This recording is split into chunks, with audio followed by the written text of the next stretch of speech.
تعاملنا مع كل العروض بمسؤولية وإيجابية بهدف الوصول إلى أهدافنا من وقف الحرب.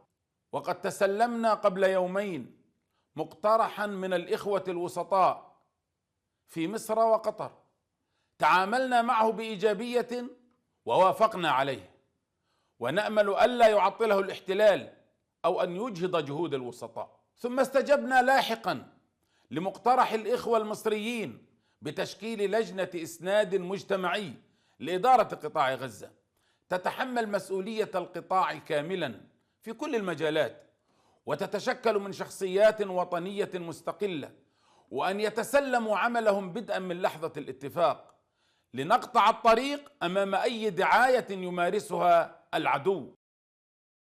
ولقد وصلنا إلى مراحل متقدمة في هذه الحوارات، وقدمنا مع عدد من الإخوة في القوى والفصائل الفلسطينية للأشقاء في مصر مجموعة من الأسماء لتكون هي نواة التي تحمل هذه لجنة الإسناد المجتمعي من أشخاص مستقلين ومهنيين وخبراء لإتمام عملية التشكيل.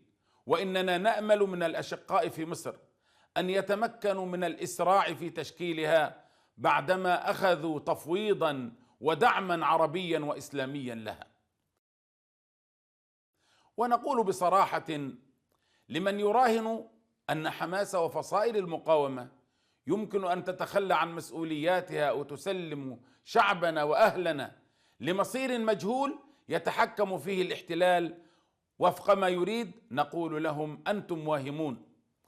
هيهات أن نقبل لشعبنا الذلة والمهانة، فلا تهجير ولا ترحيل.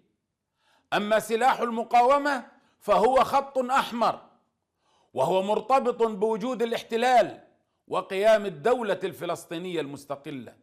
فإذا ما زال الاحتلال يبقى سلاحا للشعب والدولة يحمي مقدراته وحقوقه.